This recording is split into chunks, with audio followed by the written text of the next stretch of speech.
We have another month, and this is going to be a wild ride, I must say. Either a wild ride or a magical mystery tour, and all the above. I tell you, Syria has changed things. The threat of tariffs has changed things.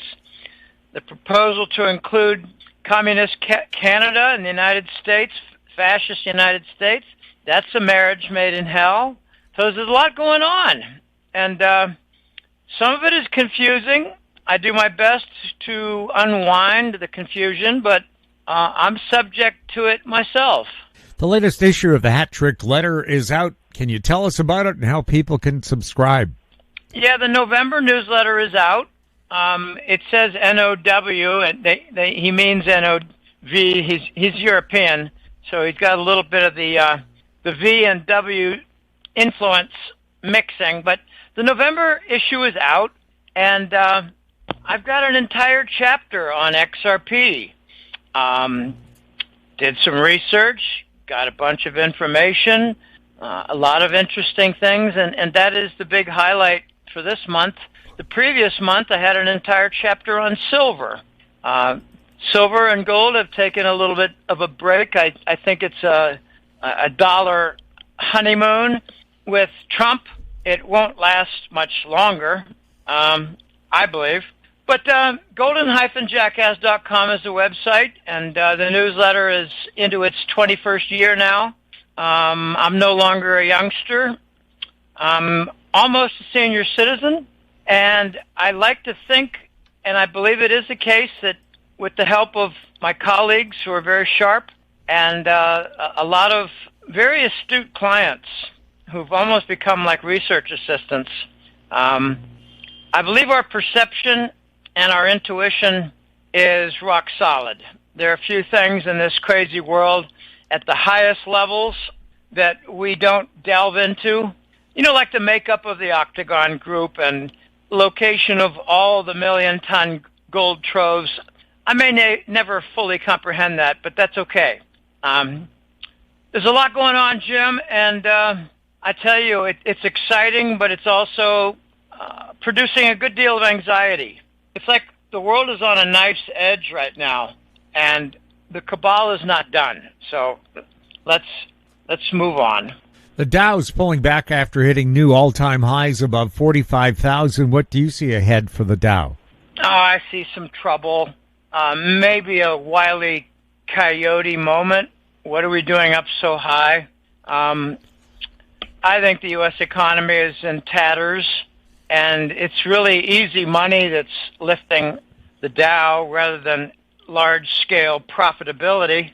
We're in an economic depression, and we got all-time highs for the stock market. If you can resolve that in 18 sentences or less, you're smarter than I am. The Dow, I think, is at least 70% overvalued. I wouldn't want to own a single stock in it. I think it's headed for a decline, and these expected continued rate cuts, I don't believe they're going to continue. And when that realization takes hold, I think the stock market is likely to sell off a bit, maybe even gather some momentum if the threat of 100% tariffs takes hold in the United States. And now Trump can say what he wants and say what his handlers order him to say, and he doesn't have to win any more elections. So this tariff idea is one of the stupidest things I've ever heard in my adult life as an economic policy.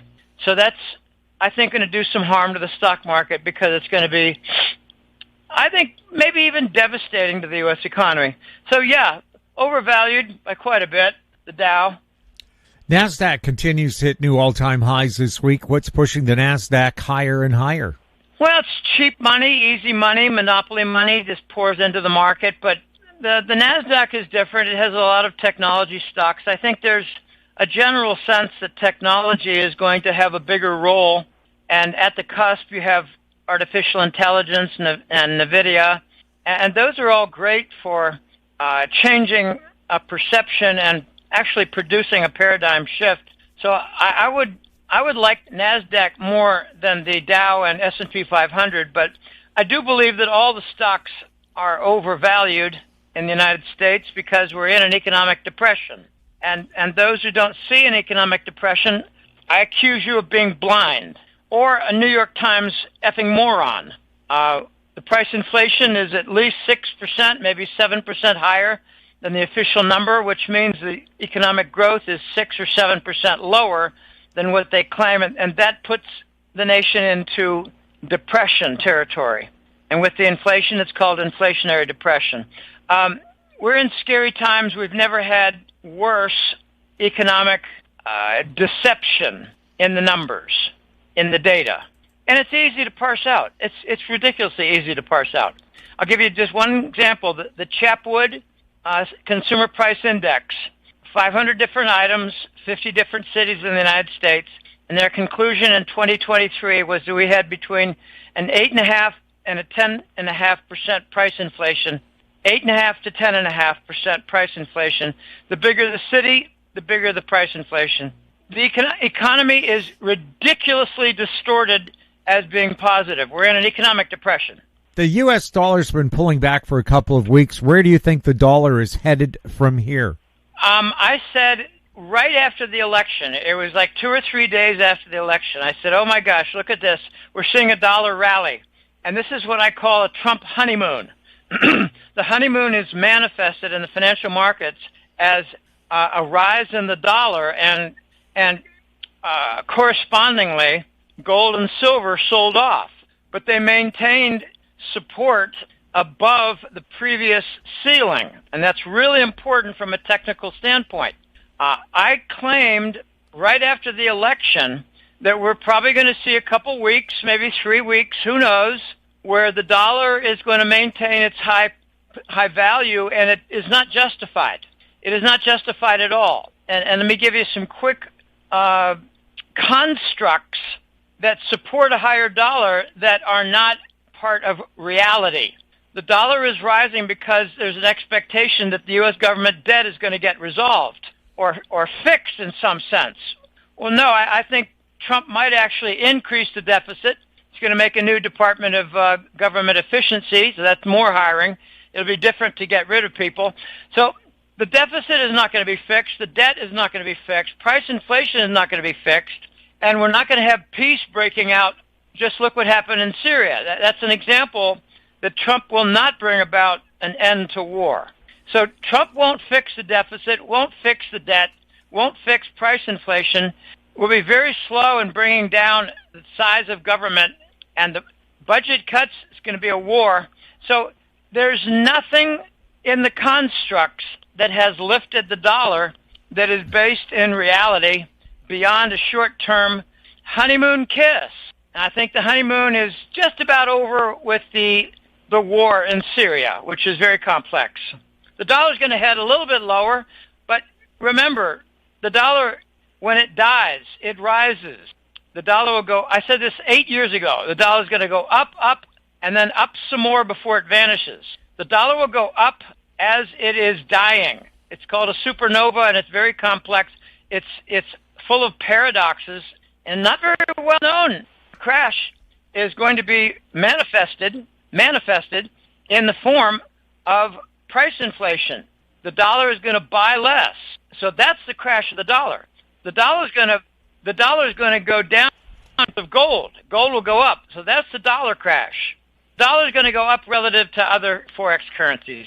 Could interest rates and especially mortgage rates be heading higher? Yeah, I think once the Fed decides and announces that they're going to stop cutting rates, and when the financial markets figure that out, I think mortgage rates will reverse and go back up a little bit, but it's really not helped the real estate market. A little bit lower interest rates does not help the real estate market when lenders do not want to lend and income is not plentiful in order to qualify for loans. The real estate market, I think, is headed for another 30% decline. What's the latest on the real estate markets? Well, it's just that mortgage rates have come down, and it's really not helped much. Commercial real estate is in terrible shape because banks don't want to lend. Banks want to confiscate the properties when the mortgage ends and they cannot refinance. It's a predatory situation now with the big banks and commercial property. The real estate market, I just don't think it can come back. I've been saying this now for 2 years. What we've got now with the U.S. government debt problem and the interest rate and the bond market distress, this is Lehman times 5. And Lehman brought about 10 and 15, 20% decline in the real estate market. I think we got something worse with the real estate market this time around, and the leading point of failure and decline, is commercial real estate. It's turned predatory. The banks, I believe, are colluding not to refinance commercial mortgages, and instead they just take the property. Why refinance it when you can just seize the property title? Do you think the price of crude oil is manipulated? Well, yeah, the Rockefellers are in the room. The Rockefellers are the dominant monopoly in the oil market, and they bought their way in the 1950s and 60s decade. The crude oil market is manipulated. And look what happened in the first week after Biden stole the election and started occupying the White House and making executive orders by means of Obama's mouth and the puppet strings from the Rockefeller office. They closed down the Colonial Pipeline and all prices went up. Okay, the Rockefellers benefit from higher prices, so they do what they can to interfere with supply lines. And the Rockefeller connection to Saudi Arabia and UAE, it's being severed, and it's a long process. So yeah, the crude oil price is manipulated, but increasingly, Jim, it's Russia that controls the oil market, increasingly, because now we even got a name for it. We call it OPEC Plus. OPEC is a bunch of nations, like Saudi and the Persian Gulf nations, UAE, but also Nigeria, Venezuela, not Singapore, Indonesia. Well, OPEC Plus means add Russia. And Russia has had Saudi on a leash for the last 3 or 4 years or more.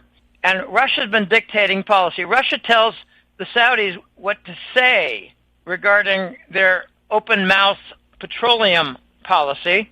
And as a result, expectations for reduced or amplified supply come about, and Russia is in control. So, yeah, it's manipulated, but now it's a battle between Rockefellers and Russia. And it's really quite intriguing to watch. Bitcoin hit over $100,000. Is Bitcoin the new gold? I don't like that term.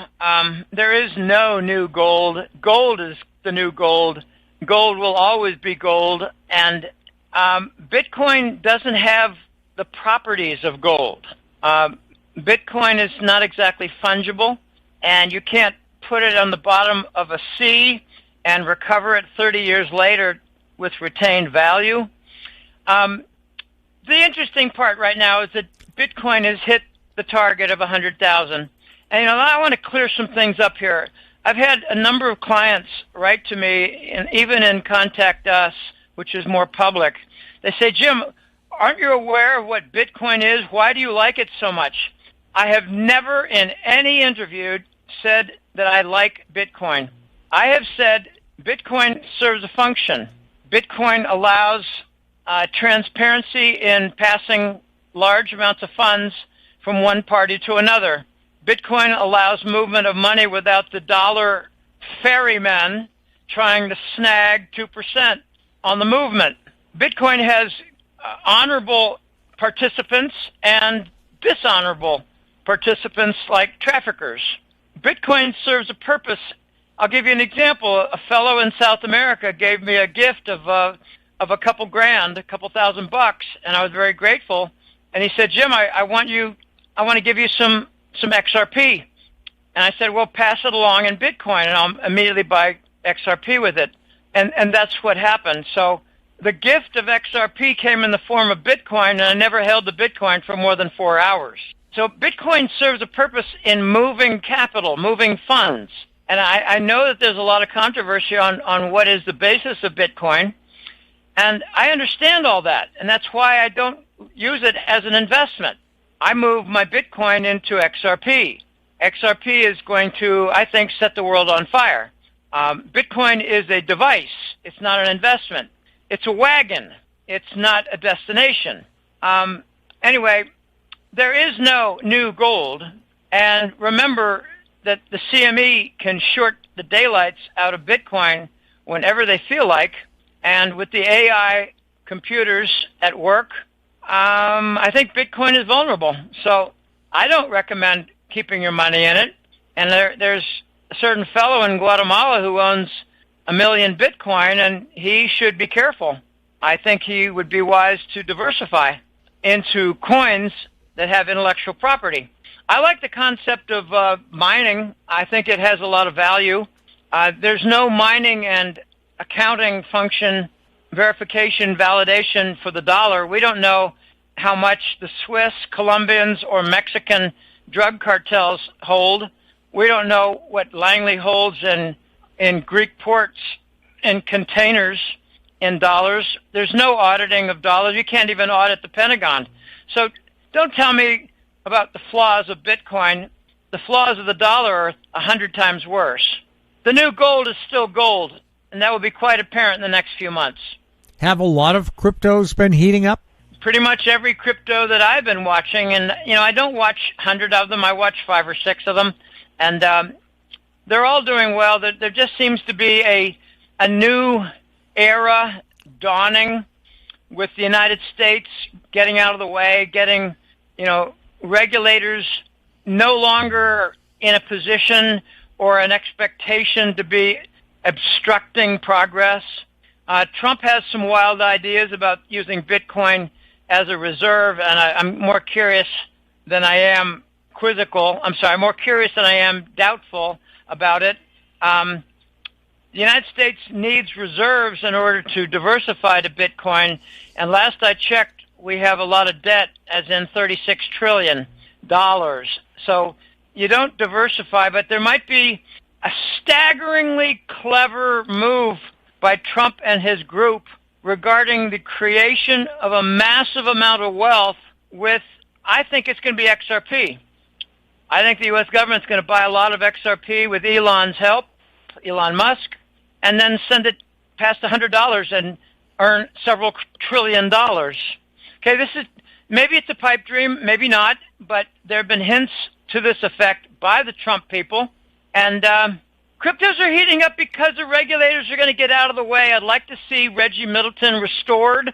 Reggie Middleton has been persecuted, and I don't know why he has residence or banking in New York.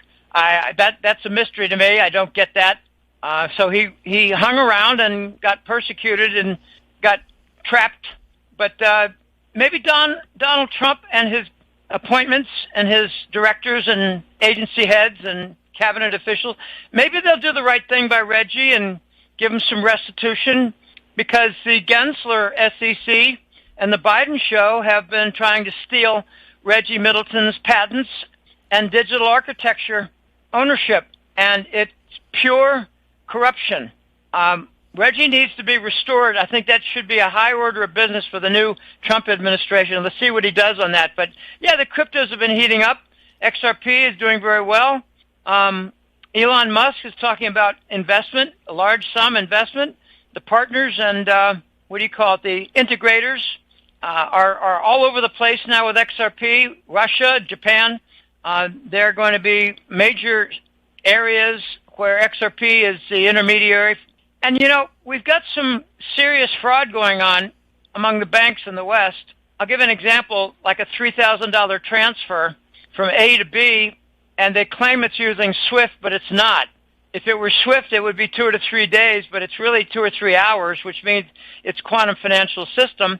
And the fact that it's not using SWIFT should mean that they should not charge $30 or $25 for the transaction, because QFS probably has in that 2-hour transaction a cost of under $1, but they're charging $25. So there's some banking fraud during the transition.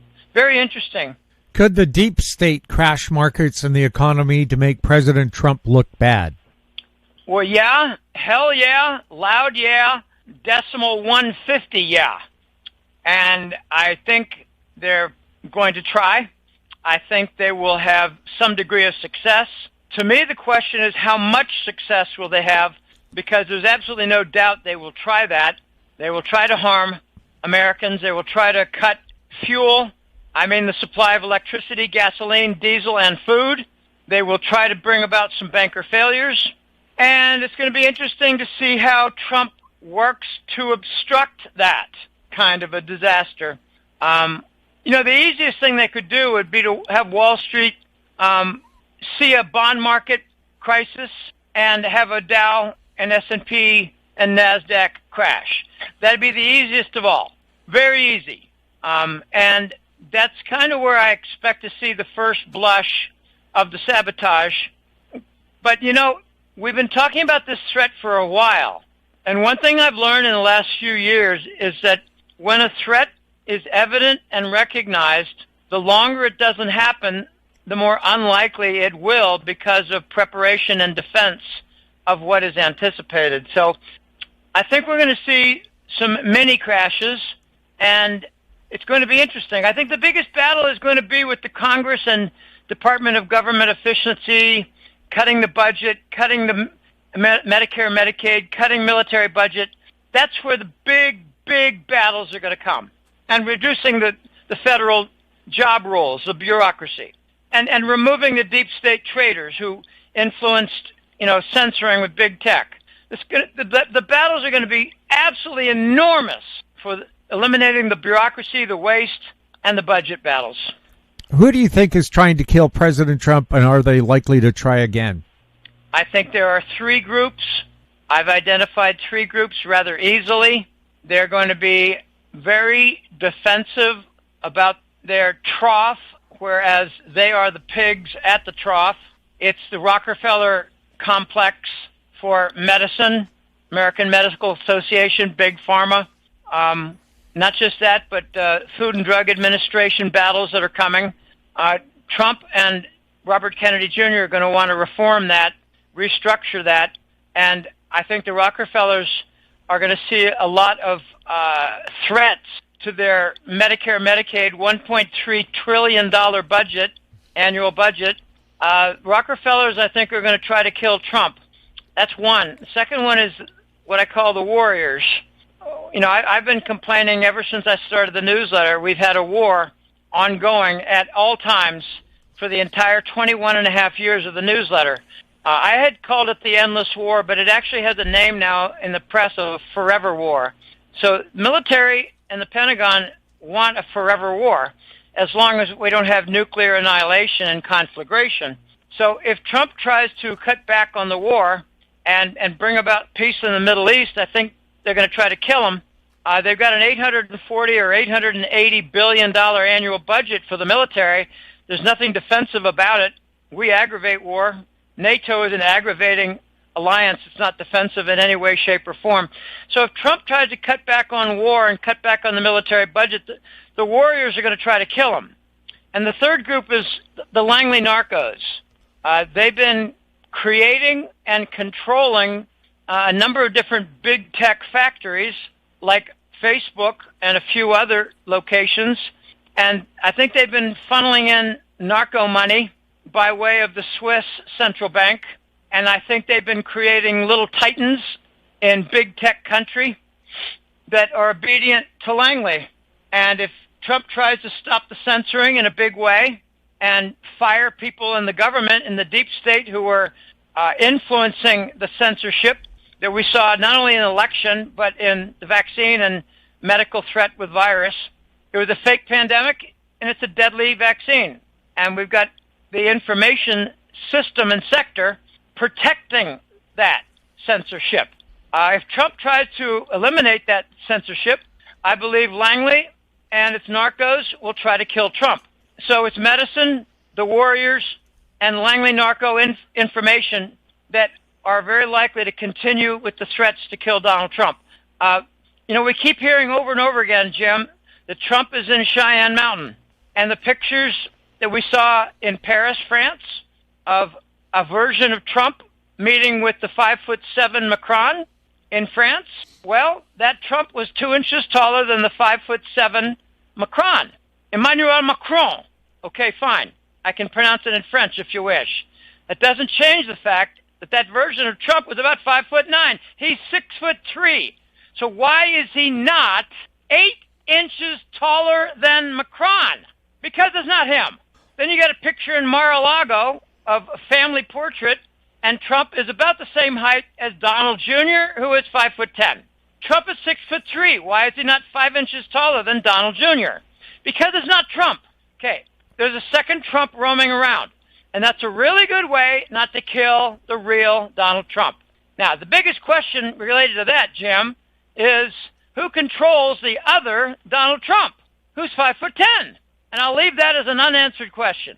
President Trump's talking about removing the federal income tax and replacing it with tariffs. Your thoughts? I thought what he said was replace the income tax with a value-added tax like Europe.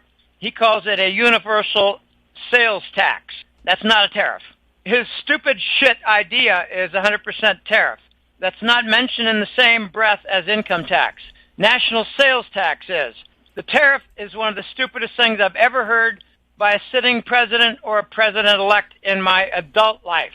So the idea of replacing income tax with a national sales tax, I believe, is actually quite valid, quite creditable, legitimate. But it's going to have to be a high tax. I mean, can you imagine a 10% sales tax in the United States? Certain areas have a state sales tax, and New York